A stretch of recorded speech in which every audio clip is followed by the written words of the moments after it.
Alors, bonsoir, bonsoir, bonsoir, bonsoir, bonsoir, bonsoir, bonsoir. Bonsoir l'Afrique, bonsoir la Côte d'Ivoire, bonsoir de partout où vous êtes dans le monde. J'espère que tout va bien chez vous. J'espère que tout se passe bien. Ok, bah ce soir je suis un peu fatigué. Vous voyez la mine que j'ai. J'ai une sale nuit parce que je suis fatigué, j'ai sommeil. Je viens juste d'arriver. Mais je fais cette petite vidéo rapidement et puis je vais aller me coucher. Ok, alors ce soir je vous montre le local. Faire attention, je vous montre le local du restaurant. Ok, voilà, donc je vais cacher le numéro de la personne. Ok, voilà. Oh là là, voilà, quand je cache le numéro, voilà, oh là là, voilà, j'arrive pas. Je cache le numéro. Bon, peut-être que si je fais ça, oh là là là là là là, oh, shit. Bon, c'est pas grave, de toute façon. Ok, alors c'est ça le local. Vous voyez, c'est ça. Ok, là c'est le premier local. Ok, c'est tout ça. Ça c'est le restaurant. Ok, voilà, c'est ça le restaurant. Voilà, ok. C'est-à-dire c'est deux coins qu'elle a pris, mais qui sont ensemble. Il y a un autre coin où elle va faire la cuisine. Et puis l'autre coin où ils vont manger. Voilà. Donc, d'ici la fin du mois, elle va commencer. Voilà. D'ici 2 semaines, ou minimum 3 semaines, ça va commencer. Donc, quand ça va commencer, que les gens ils sont en train de manger, bon, on va vous montrer tout ça aussi. Ok. Pour que vous sachiez où votre argent est passé. Ok. Voilà. Moi, je ne suis pas là pour raconter n'importe quoi. Ok, voilà. Vous voyez, c'est ça le local. Je ne sais pas si vous voyez bien. C'est ça le local. Ça continue jusqu'en bas. Normalement, c'est deux coins. C'est deux coins. Ok. Voilà, c'est deux coins. C'est deux coins. Voilà. Donc, voilà, c'est ça. Donc, je vous présente ça mal, mais la prochaine fois, je vais essayer de m'arranger pour bien vous présenter ça. Ok, mais de toute façon, c'est les gens qui vont aller manger là-bas qui sont importants. Donc, quand les gens vont commencer à manger, je vais aussi vous présenter ça. Vous allez les voir. Peut-être qu'ils vont même les interviewer pour qu'ils parlent. Voilà. Donc, c'est ça le local. Donc, tout va commencer d'ici entre 2 ou 3 semaines. Ok, voilà.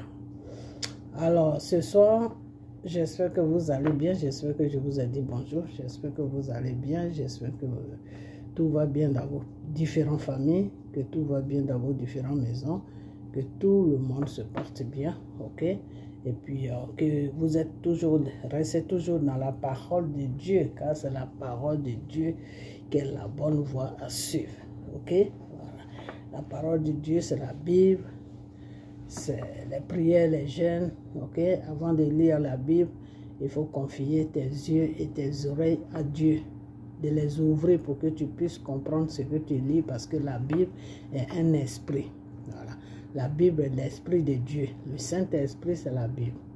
Ok, voilà. Donc, si tu n'évoques pas l'esprit de Dieu pour venir t'aider à lire la Bible, tu peux la lire, mais tu ne comprendras pas ce que tu lis. Et tu vas comprendre ça à ta manière. C'est-à-dire, tu vas comprendre comme toi tu veux comprendre. Mais au fond, ce n'est pas ce que tu lis. Ok, donc la Bible est très compliquée. Ok, la Bible est très, très, très compliquée. Ceux qui décortiquent vraiment la Bible, qui lisent bien la Bible, c'est ceux que Dieu a donné le don de la Bible. Ok, voilà, parce qu'il y a le don de la Bible aussi. Il y a des gens qui ont le don de la Bible. Ok, voilà. Il peut te lire la Bible et toi tu comprends autrement, mais lui qui a le don de la Bible, lui il comprend ça autrement. Ok, voilà. Donc, lisez toujours la Bible dans le domaine de Dieu. Ok, voilà. C'est-à-dire, quand tu prends la Bible, avant même de l'ouvrir, tu dois prier. Tu dois demander à Dieu de venir te conduire dans la Bible pour que tu puisses comprendre ce que tu lis. C'est très important. Ok? Voilà. Sinon, tu peux la lire toute ta vie et tu ne la comprendras jamais. Tu vas la comprendre à ta manière. Et quand c'est comme ça, c'est pas bien parce que si tu enseignes des gens, si tu es un pasteur, que tu enseignes des enfants de Dieu, bah, tu les amènes dans un trou. Ok? Voilà, parce que tu vas croire que tu les apprends des bonnes choses, mais c'est des choses qui ne sont pas, c'est des choses que toi-même tu ne comprends pas. Si tu ne comprends pas quelque chose, comment tu peux enseigner ça à l'autre? Tu ne peux pas, parce que pour enseigner là, il faut comprendre ce que tu enseignes. Voilà, donc la Bible est très compliquée. Il faut toujours la confier à Dieu avant de la lire. Ok? Voilà. Donc ce soir, on va parler, on restera pas longtemps parce que vous voyez la mine que j'ai, je suis vraiment fatiguée. Moi, c'est le vendredi soir que toute ma fatigue tombe sur moi. Ok, voilà. Donc, je suis vraiment fatiguée. Mais ce week-end, je vais me reposer. Et ce week-end, je vais vous faire des bonnes vidéos. Mais je dois changer mon code parce que j'ai comme l'impression que je suis piraté. Ok, et c'est pas aujourd'hui qu'on me pirate. On me pirate depuis longtemps. Je parle de Dieu, on me pirate. Je parle de politique, on me pirate. C'est n'importe quoi. Il faut arrêter ça. Ok, voilà. Alors, ce soir, on va pas trop parler de Dieu. Ok, voilà, on va pas trop parler de Dieu. Seulement ce qu'on va dire, des choses, comment on appelle, ce qu'on va dire de Dieu, c'est que le Seigneur est merveilleux. Le Seigneur est merveilleux et que des fois, les gens ne le comprennent pas. De la façon que les gens ne comprennent pas ce que Dieu a choisi. Ce que Dieu a choisi là, les gens ne le comprennent pas des fois. Et c'est comme ça que les gens ne comprennent pas des fois Jésus. Et c'est pour ça que notre Dieu nous demande toujours, cherche à me connaître avant de m'adorer. Cherche à me connaître avant de me louer. Cherche à me connaître avant d'évoquer mon nom. Parce que si tu ne me connais pas, que tu évoques mon nom, tu es dans le mensonge, tu n'es pas dans la vérité. Ok? Voilà. Donc cherchez toujours à connaître ce Dieu-là qui vous a créé pour que vous soyez dans la vérité. Ok? Voilà. Donc, du côté de Dieu, c'est ce que je voulais vous dire. Cherchez le véritable Dieu, mais il faut chercher à le connaître. Ok? Voilà. Parce que quand tu connais le Seigneur, il y a beaucoup de choses qui peuvent venir facilement sans même que tu te fatigues. Ok, voilà. Alors maintenant, quand il s'agit de, quand le Seigneur me dit que oui, ma fille, dis à tous ceux qui sont sur ta page de venir à toi pour participer ce problème des restaurants. Ok, je vais vous expliquer comment ça se passe dans le spirituel. Ok, quand Dieu lance un appel comme ça, venez me donner ce que vous pouvez me donner. Et je vais ouvrir ce restaurant. De toute façon, il n'y a rien qui sera caché parce que le Seigneur même m'a dit que tous ceux qui vont donner l'argent, de les confier à lui. Il m'a dit, ma fille, tous ceux qui vont participer là, il faut prier puis tu me les confies. Ok? Voilà. Quand Dieu dit ça, il sait pourquoi il dit ça. Ok? Voilà. Donc, tous ceux qui ont des problèmes, tous ceux qui ont n'importe quel problème là, qui veulent que Dieu les enlève dans leurs problèmes là, qui font appel à Dieu chaque jour, puis Dieu ne répond jamais là, ils n'ont qu'à venir donner l'argent. Ils n'ont qu'à venir donner l'argent et puis eux-mêmes ils vont voir le temps qui va suivre là. Une fois que je reçois l'argent, que c'est en train de faire ce que tu dois faire, les personnes vont voir ce qui va se passer. Ok? Voilà. Parce que Dieu connaît ton problème. Dieu sait ton problème qui te touche. Donc ce Dieu-là, il veut t'enlever. Il veut enlever ton problème sur ton dos. Alors c'est pour ça qu'il a mis ce système. Alors il faut venir vers moi. Tu vas donner l'argent et je vais envoyer pour que tes frères, tes enfants, pour que les Ivoiriens mangent. Pour que les Africains aussi mangent parce que dans le quartier, là où je vais faire le restaurant, le nom du quartier même, je vais le prendre demain, à chaque fois j'oublie. Dans le quartier, là où je dois faire le restaurant, il n'y a pas que les Ivoiriens qui habitent là-bas. Il y a aussi des étrangers qui habitent là-bas. Ok, voilà. Donc, je suis un peu fatigué, excusez-moi. Donc, venez donner de l'argent. Parce que souvent, c'est ce que vous faites. Je ne comprends pas. Je comprends. C'est pour ça, à chaque fois, je vous dis, cherchez à connaître Dieu. C'est vraiment important ce que je vous dis. Hein. Cherchez à connaître Dieu. Parce que Dieu, comment Dieu, la façon que Dieu travaille là, vous ne savez pas comment Dieu travaille. Personne ne sait comment Dieu travaille. Mais moi, à peu près, je sais comment, je dis bien à peu près, je ne dis pas à 100%, mais à peu près, je sais comment Dieu travaille. Ok? Je sais comment il travaille. Donc, de la façon qu'il travaille là, si tu vas dans son sens là, mais ta bénédiction là est claire. Ta bénédiction là est claire. Si tu vas dans le sens de Dieu là, ta bénédiction est claire. Il n'y a personne, je dis bien personne. Tu vas t'enlever sur le chemin de Dieu. Parce que si tu fais, c'est-à-dire ces gens d'appel là, vous voyez, je suis en train de dormir un peu. Je vais boire un peu d'eau pour me réveiller. Ok, je suis fatigué. Ok, vous voyez ces gens d'appel là. Ces gens d'appel là, Dieu ne les fait pas souvent. Vous savez pourquoi Dieu ne les fait pas souvent? Voilà. Parce que ceux qui se disent des pasteurs, qui sont des francs-maçons, il n'y a pas quelqu'un qui sert Dieu là-dedans, dans la vérité. Eux tous là, c'est des menteurs. Et eux tous là, même si Dieu touchait un même de lui dire fais ça, il va appeler les gens sur lui. Et puis, cet argent-là, lui, il va prendre ça pour faire ses besoins.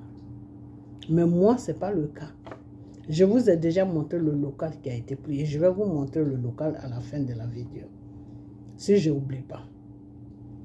Et vous allez voir les gens qui vont rentrer là-bas pour aller manger.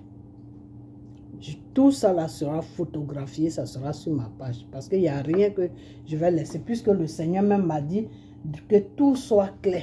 Donc, je vais faire comme Dieu m'a dit. Ok? Ces gens d'appel là, Dieu ne les fait pas souvent. Et quand le Seigneur le fait, ces gens d'appel, vraiment essayer de venir vers Dieu pour que ça puisse avoir lieu, pour que ça puisse même marcher. Et c'est comme ça que vous prenez votre bénédiction. La bénédiction de Dieu, là, tu ne la connais pas. Tu ne sais pas comment Dieu peut te bénir. Peut-être que tu as un problème. Je prends un exemple. Peut-être que tu as un problème des yeux. Peut-être que tu as un problème d'enfantement. Peut-être qu'il y a des gens, il y a des sorciers ou bien Satan en train de te poursuivre pour te tuer. Peut-être que tu as une maladie, que tu es parti à l'hôpital, tu as tellement tout fait, il n'y a pas de solution. Peut-être. Moi, je sais, mais il y a beaucoup de cas comme ça. Ou peut-être que tout simplement tu cherches un bon mari et puis tu n'arrives pas. Ou peut-être que tu fais de business, ok? Tu fais de business et ton business ne marche plus. Ou peut-être que tu ne comprends rien tout simplement dans ta vie. Ta vie va de pire en pire. Tu ne comprends rien du tout. La vie que tu vis, ce n'est pas cette vie-là que tu voulais. Mais cette vie, la vie que tu vis là, s'impose à toi. Donc, tu es obligé de la vivre. Mais c'est pas en réalité, ce n'est pas ta vraie vie que tu veux. Ok? Alors, maintenant, le Seigneur lance un appel à travers son enfant pour dire que je te fais telle révélation, va vers tes frères et sœurs pour leur dire que voilà ce que vous devez faire pour moi, Dieu. Et moi, quand le Seigneur a dit tout ça, moi, comme je vous connais, je connais l'être humain, j'ai demandé à Dieu, j'ai dit, Père, quand ils vont faire ça pour toi, là, en retour, qu'est-ce que tu fais pour eux? Ça veut dire quoi? Pourquoi je parle comme ça? Je suis en train de négocier pour vous. Ok? Vous tous qui êtes sur ma page, je suis en train de négocier pour vous devant le Seigneur maintenant. Alors, le Seigneur va rentrer dedans maintenant pour me dire que ma fille, tous ceux qui vont donner cet argent-là, une fois que le restaurant est ouvert et que mes enfants sont en train de manger, mais il faut tous me les confier. Et je vais les bénir. Bon, maintenant, vous bénir, moi, je n'ai pas demandé à Dieu comment il va vous bénir. Et ça, ce n'est pas mon business. Mon business, c'était de savoir, Père, ils vont faire ça pour toi, mais en retour, toi, tu les donnes quoi? Parce qu'ils ont besoin de toi. Ils ont besoin que tu arranges leurs problèmes, que tu arranges leur vie. Ok? Voilà. Donc, moi, c'est dans ce sens-là que je vais. Et quand je suis partie dans ce sens, mais le Seigneur m'a répondu. Le Seigneur m'a dit, ma fille, dis-leur seulement de venir à toi pour faire ce que je t'ai dit de faire. Et tu vas voir, tous ceux qui vont donner là, ils vont voir quelque chose dans leur vie. Ok? Voilà. Donc, quand le Seigneur lance un appel comme ça, excusez-moi, quand le Seigneur lance un appel comme ça, venez à cet appel. Ok? Venez à cet appel et donnez l'argent. Ok? Voilà. Je vais vous dire une chose. Quand le Seigneur lance un appel comme ça, le Seigneur sait que cet appel, c'est l'argent. Il faut l'argent pour faire le truc, pour faire ce restaurant. Alors, le Seigneur voit tous dans notre poche. Hein. Le Seigneur sait très bien que tu peux donner plus et ça ne touchera pas à tes économies. Le Seigneur sait très bien que tu peux boucher le trou et ça ne te fera rien. Mais néanmoins, tu donnes des miettes. Tu donnes des miettes. Alors, quand tu donnes des miettes à Dieu, qu'est-ce que Dieu il va faire? Dieu va faire quoi? Dieu, là, il va faire quoi quand tu lui donnes des miettes? Mais quand tu lui donnes des miettes, tu reçois aussi des miettes. C'est comme ça que ça se passe avec Dieu. Quand tu donnes des miettes, tu reçois aussi des miettes. C'est-à-dire, si tu n'as rien et que tu donnes des miettes, Dieu peut comprendre que tu n'as rien parce qu'il voit dans ta main, il voit dans tes poches, il voit dans ton compte. Il sait que ce n'est pas facile pour toi. Mais si Dieu sait que ton compte, il y a de l'argent dedans, que tu peux te demander avec ça, que je dis demander, qu'il y a l'argent dans ton compte et puis tu donnes des miettes, ben Dieu aussi va te donner des miettes. C'est-à-dire, tu as un gros problème, ben Dieu va régler le plus petit problème et puis le gros problème sera toujours dessus toi. Donc, c'est comme ça que le Seigneur travaille. Ok? C'est comme ça que le Seigneur travaille. Donc, la seule chose que je vous demande, donnez, donnez, donnez. Le minimum que vous pouvez donner pour que Dieu puisse vraiment, vraiment voir que vous donnez là. Hein? C'est à partir de $100, $200, $300, $400, puis ça monte. Ok? Voilà. À moins que vous ne travaillez pas, vous n'avez pas de ressources, vous n'avez rien, tout ça là. Bon là, Dieu sait que vous n'avez rien. Moi, je ne peux pas savoir, mais Dieu là, il sait que vous n'avez rien, que ce que vous avez donné là, ça a été même dur pour vous pour que vous donnez ça. Donc, Dieu va quand même vous bénir du problème qui vous embête. Parce que Dieu, quand il te bénit là, le problème qui t'embête là, le problème qui fait que tu ne dors pas bien là, c'est ça qu'il enlève en toi. C'est ce problème-là qu'il enlève et puis il jette ça. Ok? Voilà. Ok? Voilà. Donc, excusez-moi, je dors un peu. Donc, c'est ça. Donc, faites la volonté de Dieu. C'est tout ça qui fait la volonté de Dieu. Ok? Quand le Seigneur te dit de faire quelque chose et puis tu le fais sans réfléchir. Regardez la dame qui a donné les $800. C'est pas que c'est énorme, non. Mais le geste qu'elle a fait, elle a touché Dieu. Ok? Elle a touché vraiment Dieu. Cette femme-là, sa bénédiction-là, je ne sais pas ce que Dieu va faire dans sa vie, mais elle va recevoir quelque chose de grand de Dieu. Parce que même moi, je doutais. Et le Seigneur m'a dit, c'est ma fille. Lève-toi, va là où elle te dit de partir. Tu vas prendre ce que tu dois prendre. Voilà comment le Seigneur m'a parlé. Donc cette femme, vraiment, je lui tire mon chapeau parce que c'est ça qu'on appelle un enfant de Dieu. C'est-à-dire un enfant de Dieu. Dieu dit quelque chose, tu donnes sans réfléchir. Et en retour aussi, Dieu aussi te bénit sans réfléchir. C'est comme ça se passe, mes frères et sœurs. Ok? Voilà. Des fois, je vois les gens qui disent, oui, il faut donner des dîmes, il faut donner des offrandes pour que Dieu te bénisse. Non, Dieu ne bénit pas à travers des offrandes. Dieu ne bénit pas à travers les dîmes. Je ne sais pas qui vous a dit ça. Les dîmes et les offrandes, là, ça passe des trucs de l'église. C'est pour entretenir l'église. C'est pour aider aussi le pasteur s'il ne travaille pas. Pour que lui, il subvienne aussi à ses besoins. C'est pour aider les membres de l'église. Par exemple, il y a quelqu'un qui ne travaille pas, qui a un loyer à payer, mais le pasteur prend dessus et puis il lui donne. Okay? Ou quelqu'un qui ne peut pas venir à l'église parce qu'il ne travaille pas, il n'a pas de transport, mais le pasteur lui donne le transport pour tout le mois ou bien pour toute la semaine. Ok? Voilà. Donc, c'est comme ça que ça se passe. Donc, les dîmes, les offrandes que vous donnez dans les églises, là, Dieu ne peut pas vous bénir parce que c'est quelque chose que vous devez faire. C'est votre devoir. Ton devoir, là, quand tu fais ton devoir, Dieu ne peut pas te bénir. Parce que c'est quelque chose qui est obligé que vous devez faire. C'est quelque chose qui est dans la loi de Dieu. C'est quelque chose qui est dans la parole de Dieu. C'est quelque chose que vous devez faire. Et vous ne le faites pas pour Dieu, vous le faites pour vous-même. Parce que le local, là où tu vas, puis tu t'assois, puis tu pries, là, tu dois payer, le pasteur doit payer ça chaque fin de mois. Le courant, là, que vous attrapez le micro pour chanter, là, mais il doit payer le courant. Ok? S'il y a quelqu'un parmi vous qui est malade, qui n'a pas les moyens pour se soigner, ou bien qui a perdu son travail, qui ne peut plus payer sa maison, mais chaque fin du mois, le pasteur lui donne quelque chose pour aller payer sa maison, jusqu'à ce qu'il trouve un travail, jusqu'à ce que Dieu lui ouvre la porte pour trouver un travail. Donc, les dîmes et les offrandes, c'est ce rôle-là que ça joue.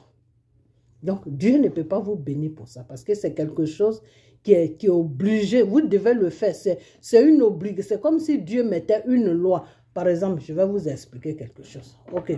Dieu te met une loi que comment on appelle ça? Ta maman là. Tu dois la respecter. Parce que c'est ta maman. Ok? Ou bien, bon, ça c'est trop vague. Vous ne pouvez pas comprendre ça. Ok. Dieu te met une loi que lui, Dieu, il t'a donné un enfant. Ou il te donne des enfants. Ces enfants-là, tu dois les aimer. Parce que c'est ton devoir de les aimer. C'est comme ça. Tu dois les aimer parce que Dieu te les a confiés. Les enfants qu'on a là, c'est Dieu qui nous confie ces enfants-là. C'est pour ça que quand ces enfants-là, ça ne va pas, Dieu peut nous demander des comptes. Que l'enfant que je t'ai donné là, quelle éducation tu lui as donnée et puis il est devenu comme ça. Ok? Donc, Dieu te donne un enfant. Cet enfant que Dieu va te donner ou les enfants que Dieu va te donner là, tu dois t'occuper de eux. C'est obligé. C'est pas parce que tu t'occupes de eux là que Dieu va te bénir. Non, Dieu ne peut pas te bénir. Si tu as des problèmes, Dieu peut t'assister pour que tu aies plus de moyens pour mettre tes enfants à l'aise. Ok? Dieu peut te donner le minimum pour que les enfants puissent survivre. Ok? Mais Dieu ne peut pas te bénir parce que tu t'occupes bien de tes enfants. Dieu ne peut pas te bénir parce que tu as tes enfants. Non. Dieu ne peut pas te bénir pour ça parce que c'est une obligation. Tu es obligé de les aimer, de t'occuper d'eux. C'est la loi de Dieu. Donc, à l'église, c'est la même chose. Les dîmes, les offrandes que vous donnez là, c'est obligé que vous les donnez. Ok? C'est obligé.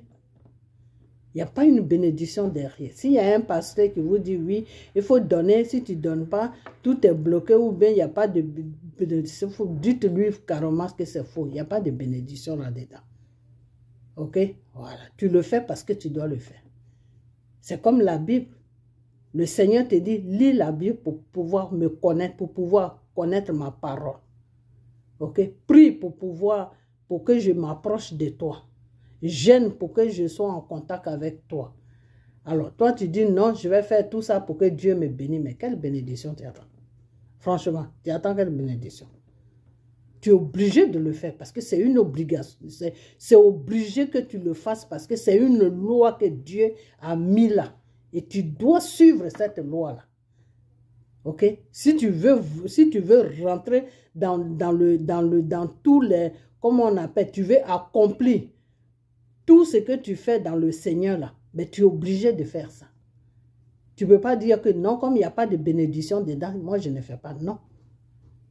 Non. Donc les dîmes et les offrandes, c'est des trucs qui sont obligés. Il n'y a pas de bénédiction là-dedans. Là où il y a bénédiction, quand le Seigneur quand le Seigneur dit à son enfant ou à son enfant, fais ça, mais dis à mon peuple de venir vers toi pour que vous fassiez ça ensemble. Là, il y a bénédiction. Par exemple, comme le Seigneur m'a dit là, mes enfants ont du mal à manger sur la Côte d'Ivoire. Ce n'est pas facile. Ils vivent vraiment un enfer. Dis à tes frères et sœurs qui sont sûrs que tu te suives, dis-leur que Dieu m'a dit on doit ouvrir un restaurant où les gens vont rentrer gratuitement pour manger. Donc, ils n'ont qu'à venir vers toi pour qu'ils puissent participer, ok? Pour que vous puissiez vous mettre ensemble, pour que vous puissiez mettre vos moyens ensemble et créer ce restaurant-là. Tous ceux qui vont faire là, Dieu va les bénir. Pourquoi? Parce qu'ils ont obéi à la révélation de Dieu. Ils ont eu foi à la révélation de Dieu. Ils ont cru à la révélation de Dieu. Donc Dieu va les bénir. Et ils ont donné aussi à manger à leurs prochains. Donc Dieu va les bénir. C'est comme ça que Dieu bénit. Quand le Seigneur lance un appel, et puis vous tous, vous faites ça, vous obéissez à la voix, la parole que la personne a donnée. Ah, le Seigneur m'a dit, on doit faire ça. Quand tu le fais là, Dieu va te bénir. Voilà où se trouve la bénédiction de Dieu. Ok? Voilà. C'est là-bas se trouve la bénédiction de Dieu. Tu vas, comment on appelle? Tu vas acheter des voitures à un pasteur. Dieu ne peut pas te bénir. Parce que c'est des trucs qui n'est pas dans la loi de Dieu. Ok? Voilà. Le pasteur n'est pas là pour que vous l'entreteniez. Le pasteur est là pour qu'il vous conduise dans la voie de Dieu. Ok? Voilà. Maintenant, celui qui est gentil, celui qui voit que le pasteur a fait un bon enseignement et que grâce au pasteur, il a connu vraiment le véritable Dieu qui est Jésus, ben, il peut donner un cadeau au pasteur. Ça, c'est entre lui et le pasteur. Ça n'a rien à voir avec Dieu. Ok? Voilà, c'est comme ça se passe. Ok? Voilà. Donc, je vais m'arrêter là. Et puis, la prochaine fois, je vais décortiquer encore pour que vous compreniez d'où ça, comment un enfant de Dieu peut être béni par Dieu. Quels actes que tu dois poser pour que Dieu te bénisse là. Je vais vous expliquer. On va rentrer maintenant dans ce sujet-là parce que les francs-maçons là que vous appelez des pasteurs, quand ils veulent vous escroquer là, non, il faut donner. Sinon, si tu ne donnes pas, Dieu ne va pas te bénir. Si tu ne donnes pas, non. Dieu ne bénit pas comme ça. Ils sont en train de... Ils vous prennent comme enfin, je ne vais pas dire un gros mot, mais ils vous prennent comme des enfants. Même un enfant, même, tu ne veux pas lui faire ça. Ils vous prennent comme des gens qui n'ont rien dans la tête. Et tout simplement, pourquoi ça se passe comme ça? Parce que vous ne connaissez pas Dieu. Parce que vous ne cherchez pas à connaître Dieu. Vous ne lisez pas, même quand tu ne lis pas la parole de Dieu, reste souvent dans la prière et dans les jeûnes et tu vas voir que ce Dieu-là, il va se dévoiler à toi. Dieu va t'enseigner, Dieu va te dire des choses. Dieu parle à tout le monde. Ok, Dieu là, il parle à tout le monde. Dieu, même si Dieu ne te parle pas de la façon que moi, il me parle là, il peut parler à ta conscience. Il peut parler à ton cœur. Ok, c'est pour ça que le Seigneur même l'a dit que je suis à la porte de ton cœur. Je toque. Quand tu ouvres, je rentre. Ce n'est pas la porte, c'est ton cœur. Ouvre ton cœur, puis Dieu va rentrer. Quand Dieu rentre dans ton cœur, là, il va parler à ton cœur. Donc, toutes les choses que tu vas faire, là, ça sera des trucs bien. Pourquoi? Parce que Dieu va parler à ton cœur. Dieu va te dire, non, fais ça, il ne faut pas faire ça. Fais ça, il ne faut pas faire ça. Fais ça, il ne faut pas faire ça. Fais ça, il ne faut pas faire ça. Ça, ce n'est pas bon. Ça, c'est bon. Et même si tu doutes là, Dieu va t'expliquer encore dans ton cœur que pourquoi ça là, c'est pas bon, pourquoi ça c'est bon. C'est comme ça Dieu travaille. C'est pour ça que je vous dis toujours, cherchez le véritable Dieu, parce que c'est très important de connaître ce que tu pries. Quand tu ne connais pas ce que tu pries, c'est dangereux. Parce que le spirituel est dangereux. Ok? Voilà. Donc, je vais m'arrêter là. Les prochaines vidéos, on va essayer de décortiquer ça un peu. Ok? Parce que c'est du n'importe quoi. Des fois, j'attends les gens. Non, le pasteur a dit, si tu ne payes pas tes dîmes, si tu ne payes pas tes offrandes, non, Dieu veut dire, c'est pour ça que tu as des problèmes. Non. Non. Tu as des problèmes tout simplement parce que tu ne suis pas la voie de Dieu. Tu as des problèmes tout simplement parce qu'il y a un désordre dans ta vie. Tu as des problèmes tout simplement parce que tu marches pas dans la volonté de Dieu. Tu fais n'importe, tout est désordonné dans ta vie. Et puis tu dis tu vas à l'église. Ce n'est pas l'église qui va te sauver. Non, l'église là, ce n'est pas ça qui va te sauver. Ce n'est pas le pasteur qui va te sauver. C'est ta marche avec Dieu qui va te sauver. C'est toi-même qui va te sauver. Ce n'est pas quelqu'un qui va te sauver. Ok? Voilà. Donc, la prochaine fois, on va plus développer. Ok, maintenant, je dormais un peu. Je suis fatiguée. Excusez-moi. Maintenant, on va arriver sur le Mali. Je vais aller vite faire, parce que je ne sais pas si ma vidéo va se couper. Avec les niveaux de téléphone là que j'ai, là, je n'ai pas beaucoup de temps sur les vidéos. Ok. On va aller un peu sur le problème du Mali parce que je vais faire une vidéo spéciale pour le Mali. Ok? Voilà, parce qu'en ce moment-là, il faut tous se mettre ensemble derrière le Mali. C'est très important. Ok? Voilà. Il ne faut pas dire non, eux aussi, ils avaient fait ça. Non, on laisse tomber tout ça. On avance. Ok? Voilà. Donc, ce que j'ai appris, c'est que il paraît que les opposants au niveau de la politique malienne, Dramane les a dit d'aller en Côte d'Ivoire. Ils vont former un gouvernement d'union là-bas. De la façon que lui, il avait fait un moment avec Gbagbo. Et lui, il avait son gouvernement. Et puis Gbagbo aussi avait son gouvernement. Il veut pousser les opposants à comment on appelle, à faire ce genre de bêtises en Côte d'Ivoire. Alors, moi, je vais dire à Assimi Goïta, je ne sais pas si c'est Assimi Goïta, je ne sais pas son nom, ce président de Malien, là, je vais lui dire que en ce moment, il est avec la Russie. Les Russes, là, le président russe, là, même les Russes, même, c'est même pas le président, mais les Russes, là, ces gens-là, vous ne les connaissez pas. Des fois, j'attends, oui, la France est en train de faire ça pour déstabiliser les Russes. Hein? La France va déstabiliser les Russes en rêve. En rêve, la France va déstabiliser. La France même n'a qu'à se déstabiliser d'abord avant d'arriver sur les Russes. La France ne peut même pas faire une seconde devant les Russes. France, là, avec guerre russe face à face, là, la France tombe à jamais. Ça, c'est moi qui vous dis ça. Les Russes ont mené un combat avec les Arabes, les pays arabes. Je ne dis pas un seul pays, hein, plusieurs pays arabes pendant 30 ans.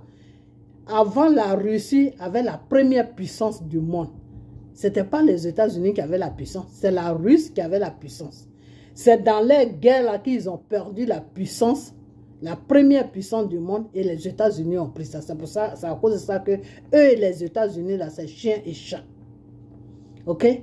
Parce qu'ils étaient en train de se battre avec les Arabes et puis les États-Unis ont pris de l'avance sur eux et ils ont pris la puissance. Ok? Quand ils ont fini cette guerre-là, en Russie, là, pour trouver du pain, là, il faut faire le rang. Pour trouver un bol de riz, là, il faut faire le rang. Tellement le pays était tombé. Ok? Et dans cette guerre-là, qui a demandé abandon? Qui a abandonné? C'est les Arabes qui ont abandonné. C'est les Arabes qui ont soulevé le drapeau pour dire aux Russes que vous êtes forts, on arrête. Sinon, si les Arabes n'avaient pas dit ça, la Russie allait, malgré qu'ils étaient en train de se ruiner, ils allaient faire ça. Et c'est pour cela que ce pays-là fabrique les armes. C'est pour ça que ce pays-là, eux-mêmes, ils font tout. Ils font tout dans les pays. Ils n'ont pas besoin de quelqu'un pour les armes, pour tout ce qui est guerre. C'est eux-mêmes qui fabriquent ça. C'est à partir de cette guerre-là qu'ils ont commencé à fabriquer. Parce que quand ils ont commencé la guerre, ils achetaient les armes. Et ils ont vu que ça les a ruinés, c'est-à-dire ça les a mis, ça les a appauvris. Donc à partir de là, ils ont commencé à créer eux-mêmes. Vous comprenez? La Russie, là, c'est un pays qui est très fort. Sur le plan armement, ils sont forts. Il n'y a pas d'eux. Il n'y a pas d'eux sur cette terre-là. En plus, ce qu'ils sont en train de faire là, en ce moment-là, Dieu même avec eux. Je vous avais dit ça. J'ai dit le Seigneur est avec le président russe. Là. Tu joues avec celui-là, il met ton pays à plat en même temps. Je suis en train de vous parler sérieusement. Il y a eu un moment où j'ai reçu des révélations où le Seigneur m'a dit que les États-Unis n'ont qu'à arrêter de suivre la France. Parce que s'ils n'arrêtaient pas de suivre la France, là, lui, Dieu, là, il va leur montrer quelque chose qui va les traumatiser. Ça veut dire quoi? Ça veut dire que s'ils suivent la France, là, puis ils vont en guerre contre la Russie, là, la Russie va les mettre à plat. Parce que la Russie est prête jusqu'à demain. Il n'y a pas son reste. OK? Et en plus, Dieu même avec eux. Dieu est avec la Russie aujourd'hui. Pourquoi? Parce que Dieu veut passer à travers la Russie pour libérer l'Afrique que la France a pris en otage. Voilà le plan de Dieu.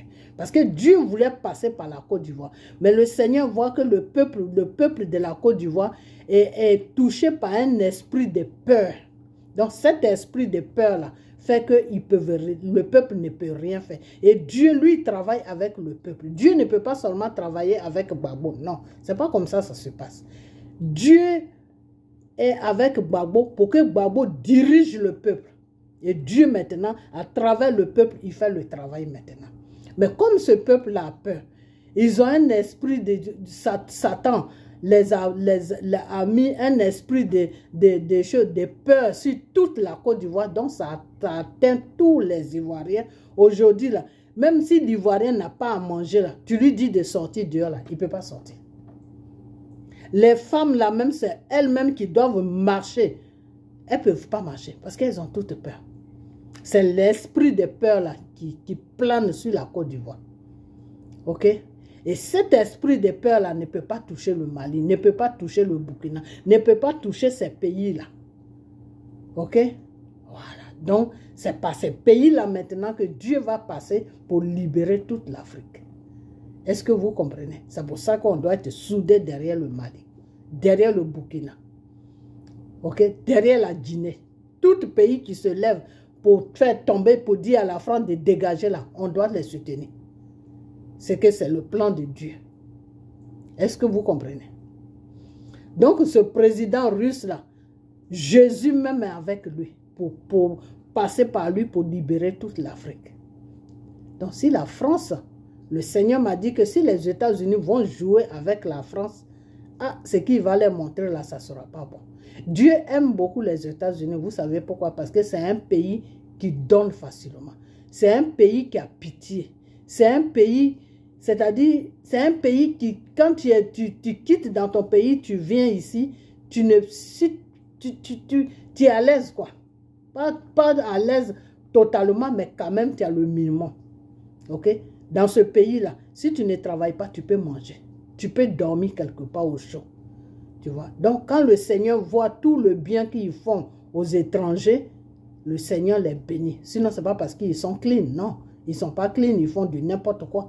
Mais le service qu'ils rendent aux enfants de Dieu qui sont venus sur la terre des États-Unis, ça a fait que Dieu aussi les protège. Dieu les donne plus pour qu'ils continuent toujours à aider les immigrants qui viennent vers eux. C'est tout. Donc, s'ils ne veulent pas suivre cette ligne, qu'ils veulent aller s'associer à des criminels des gouvernements français, mais Dieu dit, il va faire les fêtes. OK? Voilà. En plus, avec celui-là qui est au devant du pays, des États-Unis en ce moment, ça fait que la France veut faire guerre avec la Russie. Il n'a qu'à laisser les États-Unis tranquilles. OK? Voilà. Nous, on n'a pas besoin de ça. Voilà. Donc, ce que je veux dire, c'est que la France, là, laissez la France. Parce que quand quelqu'un veut se taire là, il ne comprend plus rien. Ses oreilles sont bouchées. Tout est bouché. Laissez la France. Laissez la France à attaquer la Russie. Moi-même, c'est la prière que je fais. Laissez la France attaquer la Russie et vous allez voir que la France va disparaître de la planète de l'Europe. Ça, c'est moi qui vous dis. Parce que la Russie, là, c'est un pays, il ne faut même pas jouer avec eux. Là-bas, la femme comme garçon, là, c'est des guerriers. C'est des gens qui vont au combat. Non, c'est pas possible. Ils ne connaissent pas encore la Russie. Ok. Donc, ce que je veux dire aux Maliens, c'est que Dramane Ouattara qui est venu prendre notre pays en otage.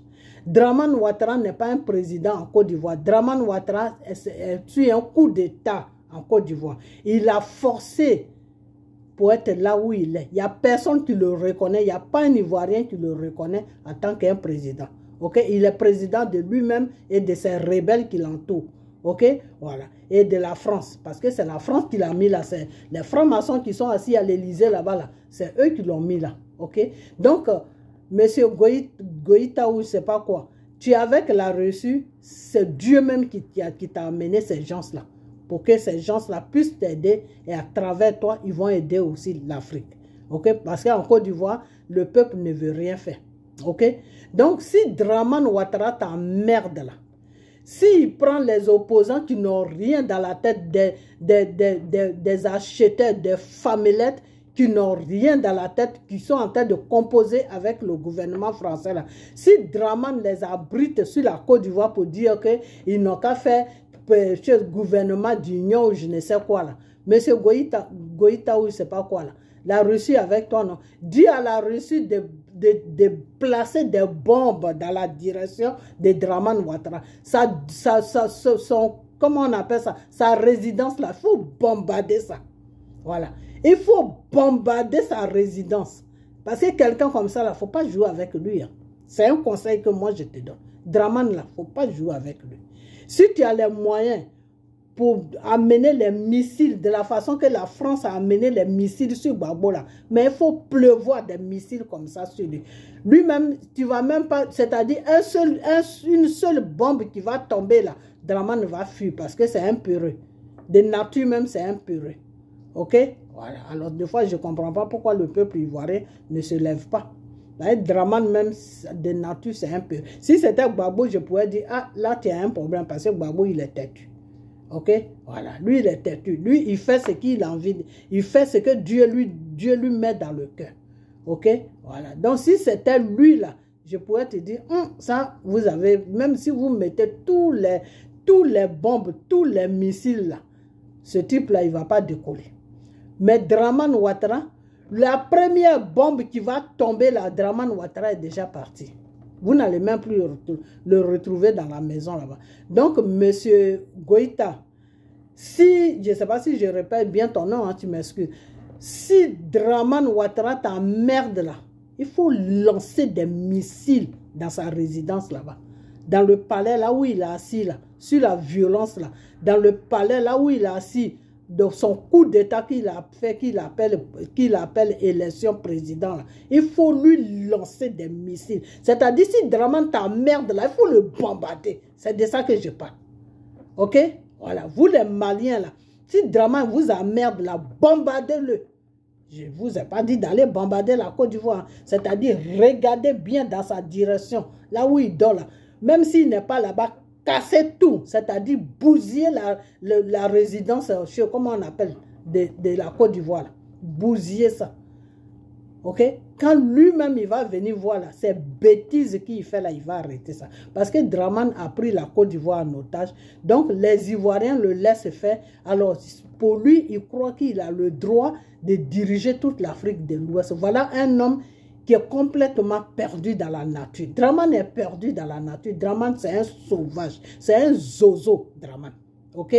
Il est complètement perdu dans la nature. C'est-à-dire, lui, quand il se regarde là, il se dit, non, avec la France, je suis avec la France, je fais tout ce que je veux. Mais Dramane, je vais te dire une chose. Hein. La France, là, c'est parce qu'il n'y a pas un pays même qui est décidé de faire une guerre à la France. C'est pour ça. J'ai dit la France n'a jamais gagné une guerre. Voilà comment on appelle le pays arabe là. L'Algérie, ce que l'Algérie a montré à la France, là, ils ne vont jamais oublier ça. Haïti même, je ne vais même pas loin.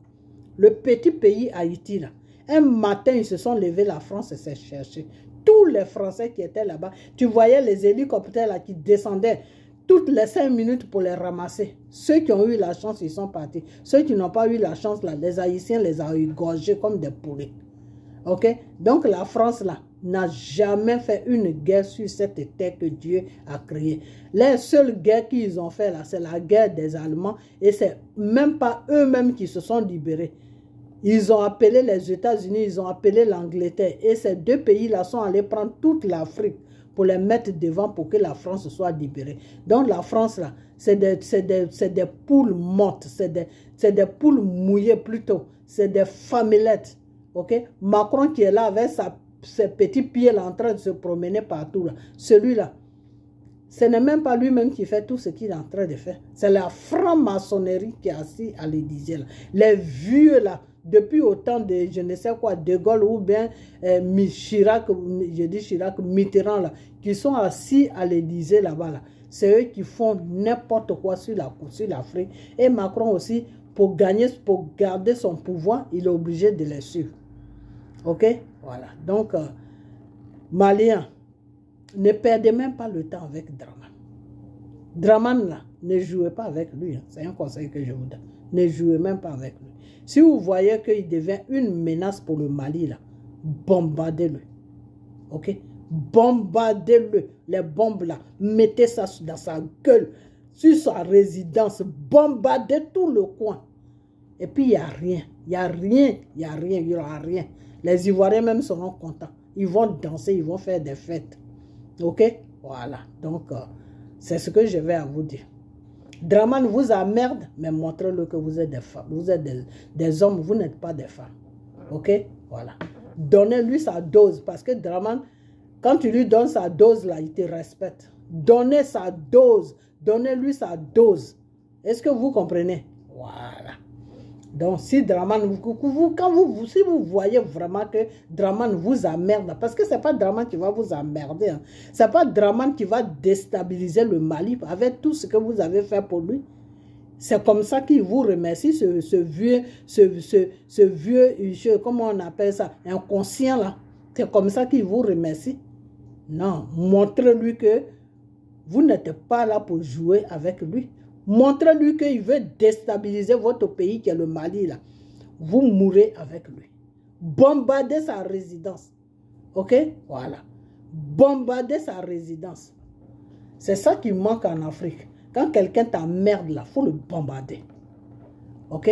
Voilà. Comme ça, chacun doit connaître sa place. Parce que Dramane ne connaît pas sa place. Depuis qu'il a fait le coup d'État sur la Côte d'Ivoire là, monsieur ne se sent plus. Il croit qu'il est le maître de tout le monde, de partout. Il se promène partout, on ne sait même pas ce qu'il rencontre. Il rencontre que des conneries qui n'ont même pas de sens. Donc, Maliens, ne laissez pas Dramane. De la façon que les Ivoiriens laissent Dramane danser sur eux, là, ne laissez pas Dramane danser sur votre pays. Là. Ne laissez pas Dramane déstabiliser le Mali. Si Dramane veut faire sa merde qu'il fait sur la Côte d'Ivoire, là, bombardez-le. Ok? Voilà. Bombardez-le. Voilà. Donc, c'est tout ce que j'avais à dire. Donc, vraiment, je vous dis merci. J'espère que vous avez compris ça. À chaque vidéo que je vais faire au niveau du Mali et Dramane, là, je vais vous demander de le bombarder. Ok? Voilà. Amener des missiles dans sa direction. Là où il dort, là, vous. Ok? Voilà. Déranger Dramane Ouattara pour qu'il sache que ce n'est pas tous les pays qu'on joue avec. Ok? Voilà. Donc, je vais vous laisser. Et puis, faites ce que je vous dis. Vous allez voir que Dramane va vous foutre la paix. Parce que ces opposants-là, qui l'amènent en Côte d'Ivoire aujourd'hui pour dire non, il n'a qu'à faire. Eux tous là, ils sont ensemble. Ils sont avec les francs-maçons qui sont à l'Élysée là-bas. Ok, c'est des Maliens, mais ils sont avec les francs-maçons qui sont à l'Élysée là-bas pour détruire le Mali. Donc, si vous voyez que Dramane ne veut pas arrêter et qu'il continue là, je vous ai dit bombarder sa résidence. Ok? Voilà. Donc, je vais vous laisser et partager la vidéo. Partagez-la. Ok? On en a marre de Dramane. Il nous emmerde. Bientôt, il va dégager de la Côte d'Ivoire.